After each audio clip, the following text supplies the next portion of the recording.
my God. The other one just broke. What in the freak? Well, I guess these bolts are not good because I didn't even get it tight enough. So I should be able to fish things. Dude, you can't make this up. Like, I was just trying to start to I didn't even get it tight. It broke. So I guess these bolts are just, well, I guess we're not gonna finish this video today. See, it's still loose. It's still loose. This is unbelievable. Unfreaking believable. I literally just got it started. Literally. You can't break on me like that.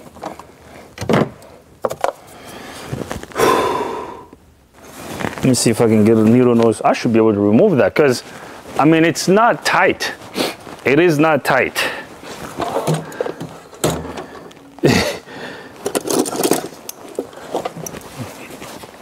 I'm gonna get these needle nose pliers and try to undo this.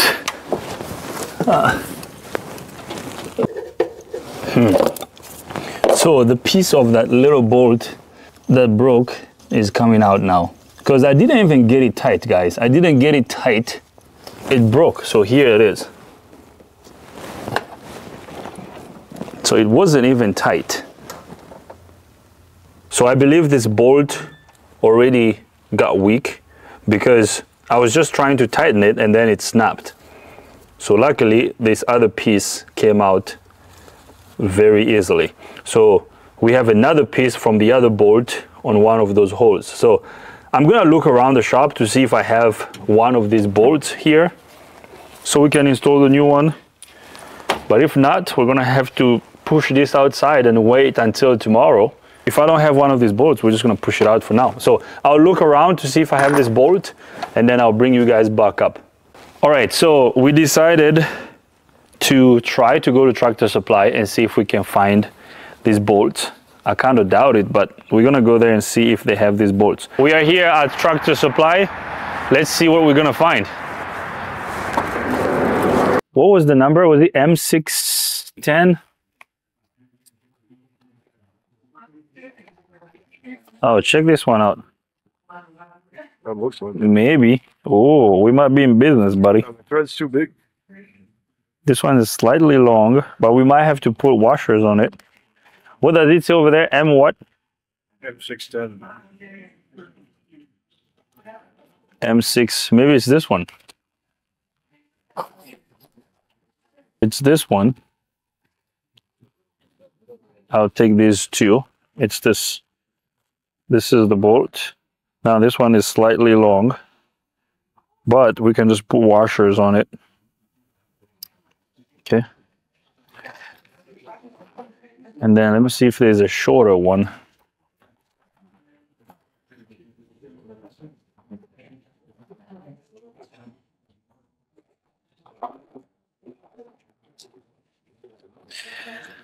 Okay, now I need a couple washers. I need small washers.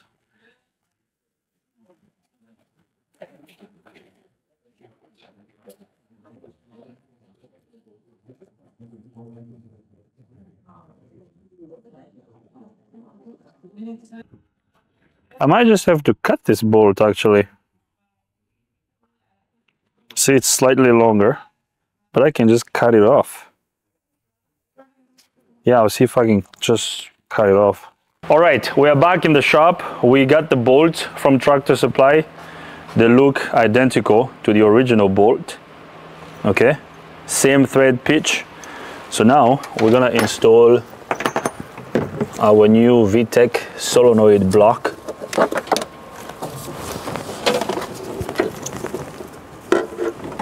Okay, so I'm gonna put these two bolts on and then I will let the customer know about how the vehicle is going to run.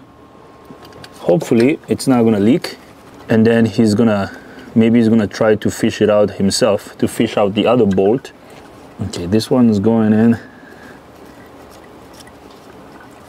All right, so I got both bolts started. They're going in nicely.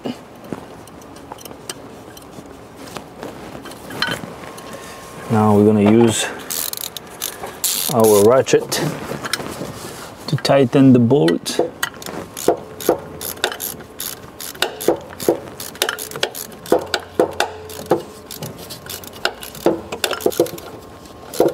Okay, our bolts are going in nicely. I just don't really have enough room back here. Don't snap the bolt. No, I don't want to. I'm not going to, don't worry, buddy. I'm using my my natural torque wrench. You said that last time and it snapped. Well, I didn't even use the ratchet last time. All right, so that's tight. Let's try the second one.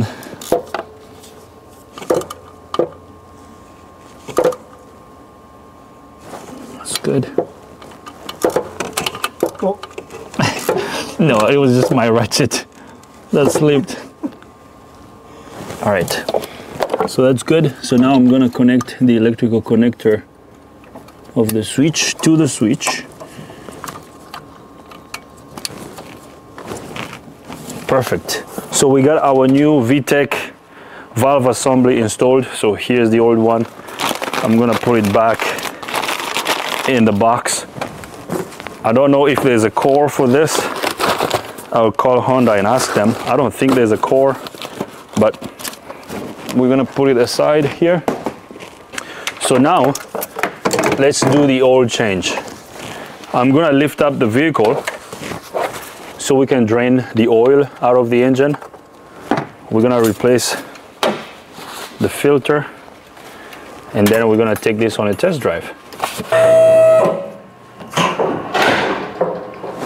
All right, let's see. So while we're down here, we're also gonna do a visual inspection. So it looks like we have a Honda oil filter there. There's a lot of oil down here. Come and take a look at here, Matt. You see we have a lot of oil on this drive axle. And the oil pan over here is leaking also. Look at that. So we have a leaking oil pan. Now, over here, I don't know if you can see, Matt, do you see the filter, the oil filter? Look around the oil filter, it's wet over here. I don't know if the oil filter is loose. No, it's not, but it's wet around the oil filter. Huh, the seal on the filter could be leaking. So while we're down here, we're gonna check everything. I'm looking at the brakes. The brake pads look thick, so that's good. The drive axle here looks good. We're doing a quick visual inspection here. Okay, so everything over here looks good. Tie rods look good. Sway bar links look good. Let's look at the drive shaft. Okay. Drive shaft looks good.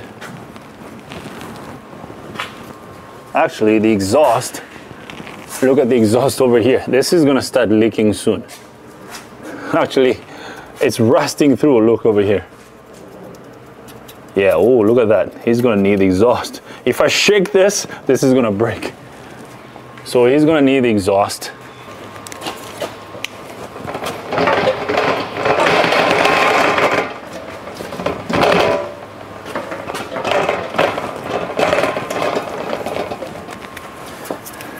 Now the drain plug is a 17 millimeter plug.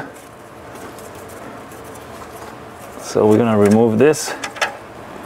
There we go. Strain the oil. Oil is pretty dirty. Okay, so while that's draining, I'm gonna get my oil filter tool. I'm gonna remove the oil filter. Let me find a way to get to the filter and undo it. So now I'm gonna undo the filter. Here comes the oil filter. So we have our drain container under here. So all this oil that's leaking out will fall in the drain container.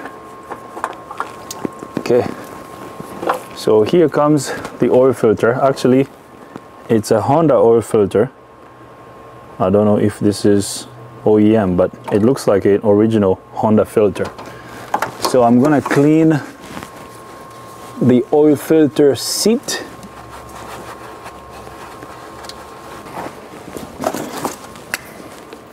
Okay, so here is our OEM brand new filter. Okay, so now let's install this.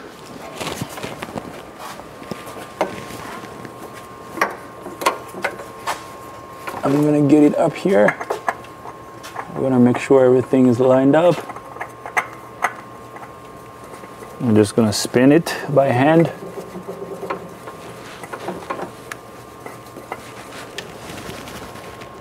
All right, that's good.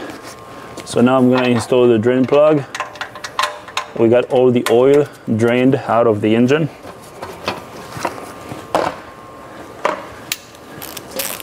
And then I'm gonna tighten the drain plug. Now you can use a torque wrench to tighten this. I believe the torque spec for this is 15 foot-pound or 18, but I'm just gonna use my natural torque wrench. Okay, so you just wanna go snug on this. So that's about 18 foot-pound right there. Okay, so don't criticize me for that. I've done so many of this. I know how 18 foot-pound feels. All right.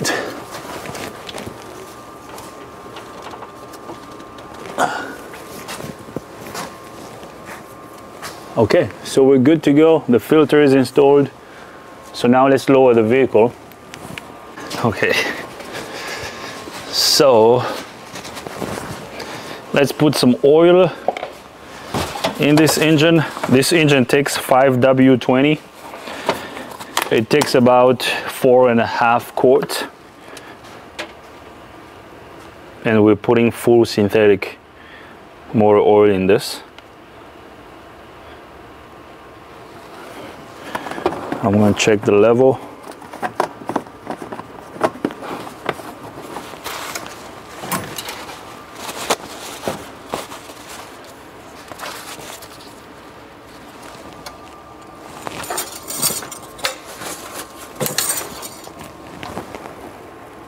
Okay, we have to add a little bit more.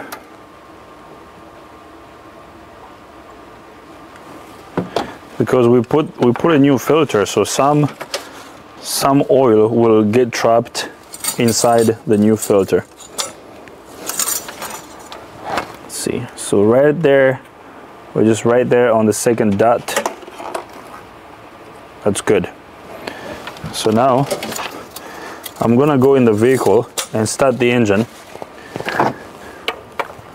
and then I'm gonna look under the vehicle while the engine is running to make sure that we don't have a leak around the new VTEC solenoid that we installed.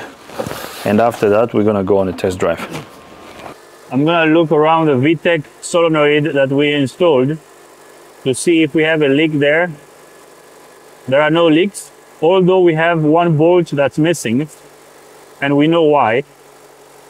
We don't have an oil leak. So that's good. We are good to go.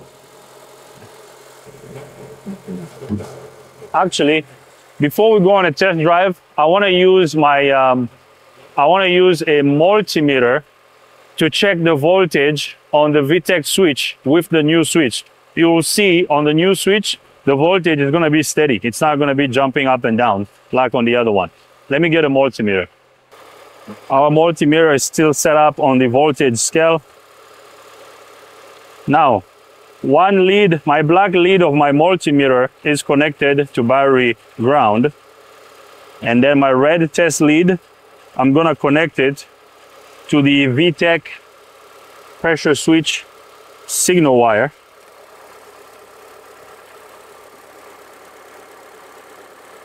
So it is this wire over here, blue wire with the black tracer.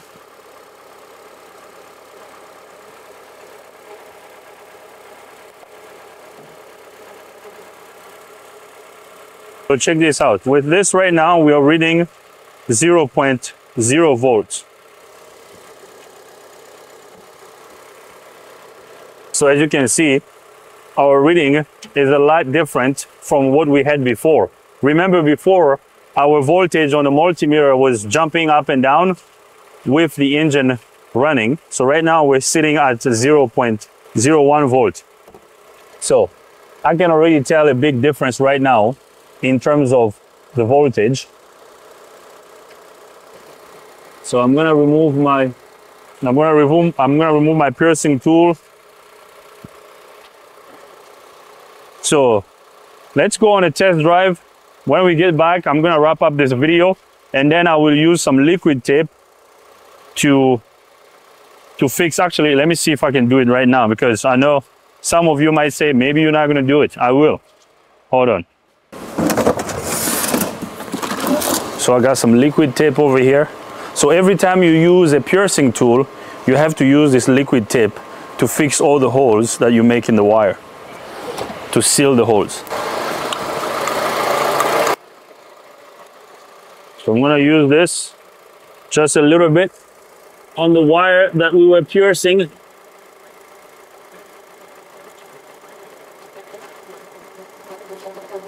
All right, so that's good. So now I'm gonna remove all my tools. I'm gonna turn off the engine. We're gonna check the oil level one last time before we go on a test drive.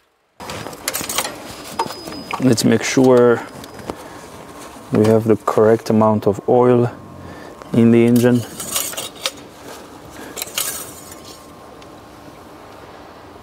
See, our level dropped a little bit, so I have to put more oil in it. When you do the oil change and you change the filter, it's always good to start the engine and then check the oil level again, because the filter tends to absorb a little bit of oil.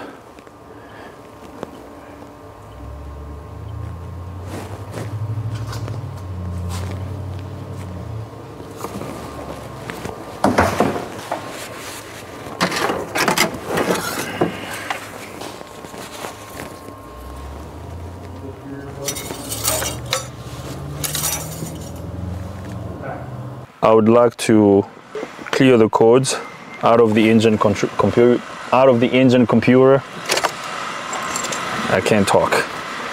Okay, so vehicle has been identified. So I'm gonna clear codes out of all the control units on the vehicle. And then we're gonna drive.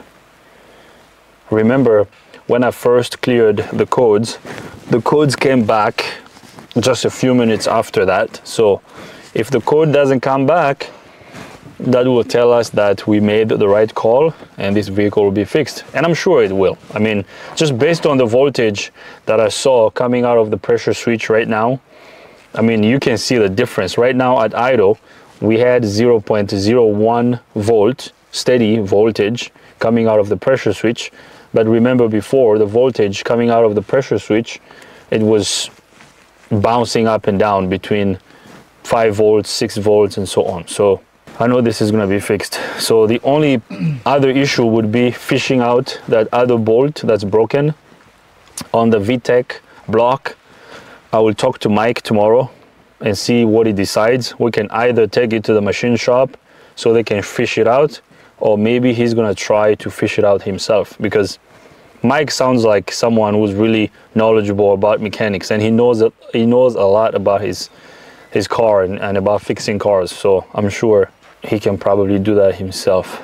I don't know why the scan tool is taking forever to clear codes out of this engine. I mean, out of this control unit. It's odd. Very odd. The scan tool is finally decided to finish erasing all the codes out of all these control units. So we're good. Let's go into the engine computer. Let's read the codes. No codes present. Let's check temporary codes. No codes present. So now I'm going to start the engine. Engine is running. So we can look at the data again like we did earlier. but this is fixed. It's gonna be done. We made the right call. I know it. I'll be very surprised if it's not fixed. It's done. We're good. Let me just select these 4 data pins. Pressure switch is on. Let me graph all these data pins. Okay, so I'm gonna put the scan tool down here. I will watch it as we're driving. Let's go on a test drive.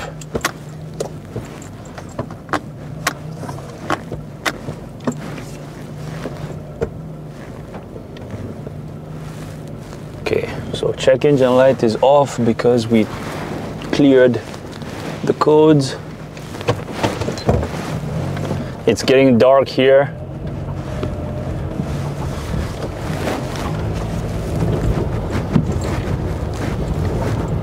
Okay, Matt, remember as soon as we drove out of our parking lot, the vehicle started acting up, right? So now watch this.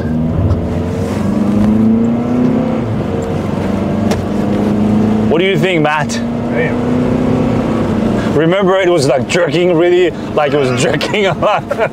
What? Get your mind out of the gutter. Okay, we're driving. Matt, I don't know if you can show the dash carefully here as we're driving. As you can see, check engine light is off. We're doing about 55 miles an hour right now, and it's raining, so I have to be careful. Yeah, this is fixed. Because before, we didn't even get this far, right, Matt? We didn't even get up to this point. The check engine light came on, and the engine was shaking very badly. We couldn't even drive it. You know, the engine was like surging. Yeah, we're good. This is fixed. Our friend Mike is gonna be happy. His car is fixed. And what's interesting is this car was at 2 shops. I think you heard him earlier, right? When we were talking, he told me that, you know, this car was at 2 different shops, and I think there was a shop that replaced the VVT screen, and the vehicle was still not fixed. So we're driving. I'm doing about 60 miles an hour right now. Yeah, this is fixed. We are good to go. This little thing has got a little power. This little thing has got some power. Now, I think the question you might have is, why was the traction control light coming on? And I believe Mike also asked me that earlier. The only thing I can think of is, yeah, I believe when the engine was shaking very hard, that vibration was also going towards the wheels, and then the wheel speed sensors were picking up that vibration, which caused the traction control light to be on. Or maybe somehow in the engine computer internally, that vibration was being felt, and it also triggered the traction control light. But right now, Matt, can you show the the dash once again? Yeah, so right there, I'm gonna increase some speed over here. We're doing about 60 miles an hour right now. Yeah, this is fixed. Because before, we couldn't even get up to 40 miles an hour. Okay, so let's drive back in the shop so we can wrap up this video. We're gonna keep the scan data on the screen so you guys can see. So I'm gonna turn off the engine. I'm gonna turn the key on. Let's see if we have a code that came back. I doubt it. Based on how the vehicle drove, I can tell it's fixed. Let's see. We won't have a code here. No code present. So we're good. It's fixed. So, all right, guys. So that's it. I'm gonna leave this right over here. The issue on this vehicle was a defective VTEC solenoid pressure switch. I recommended replacing the entire block. We could have just replaced the switch, but I wanted to install the block so I can make sure that the solenoid that we installed was an OEM one. We replaced that. Now the vehicle is running well. Before, we couldn't even drive this vehicle over 40 miles an hour. And as you guys saw, the vehicle drives a lot better. So we're gonna have another happy customer. Our friend Mike is gonna be happy to have his vehicle back. So I hope you like the video. If you like the video, give it a thumbs up. If you don't like the video, give it a thumb down. But if you do, you gotta tell us why, so we can make better videos in the future. If you're not a subscriber, give us a thumbs up. If you don't like the video, give it a thumbs down. But if you do, you gotta tell us why, so we can make better videos in the future. If you're not a subscriber, please subscribe to our YouTube channel. If you have any comments, questions, criticism, leave them in the comment box. Cameraman Matt, thanks for being here. See you guys next time.